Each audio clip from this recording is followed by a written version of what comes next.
Bonjour. Bonjour Stéphane. Bonjour Christelle. Je suis venu te revoir par rapport aux aménagements qu'on avait vus avec la médecine du travail. Dans les bureaux de la mairie de Saint-Quentin, Stéphane rend visite à Christelle pour une petite audite de confort de poste de travail. En effet, Christelle a repris son poste depuis quelques semaines, après un arrêt imposé. Suite à un accident, lors de ma reprise du travail, des préconisations ont été évoquées lors de ma consultation avec le médecin. Et Stéphane donc, a fait en sorte que mon poste de travail soit aménagé de manière la plus efficiente possible.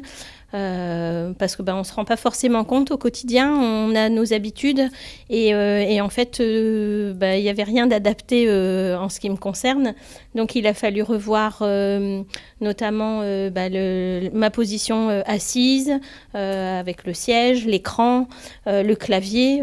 Jusque là je travaillais sur un PC portable et en fait effectivement je me suis rendu compte après coup que c'était quand même beaucoup plus confortable et effectivement ça a été quand même beaucoup plus facile pour moi de reprendre le travail avec un aménagement vraiment très très adapté. Une expérience de modification de poste de travail que Stéphane connaît bien puisque lui-même a vécu cette situation.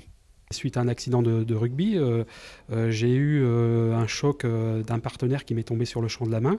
En allant à l'hôpital, on m'a diagnostiqué dans un premier temps une entorse. 2 ans après, j'avais commencé à avoir des difficultés pour manipuler ma main, une grosseur qui s'est développée sur le dessus du poignet. Et là, donc, j'ai rencontré un chirurgien à la clinique de Saint-Quentin, la clinique de la main, qui m'a donné un autre diagnostic. Donc, on m'a bien orienté à la clinique de la main, donc on m'a orienté vers un professeur sur Paris qui m'a permis quand même de garder une vingtaine de pourcents de mobilité au niveau de mon poignet. Avec 80% de perte de mobilité de la main, Stéphane reste donc handicapé.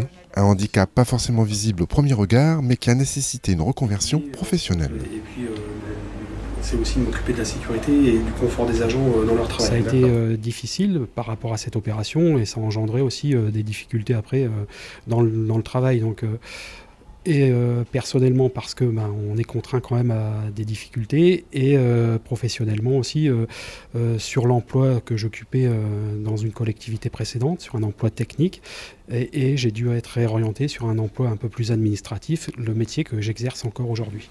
Une reconversion possible ici à la mairie de Saint-Quentin, soucieuse de ne pas fermer la porte de l'emploi aux personnes handicapées.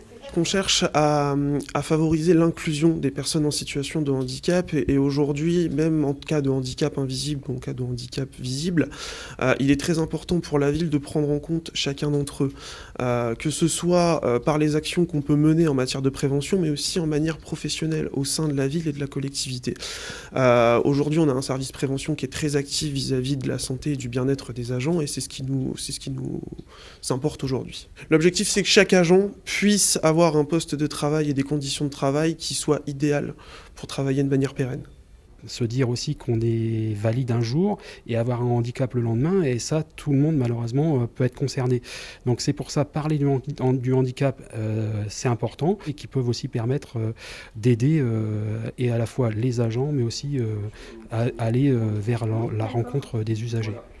Merci. C'est parfait, merci à toi. Bonne journée. Ouais, toi aussi, merci. À bientôt. Au revoir. Au revoir.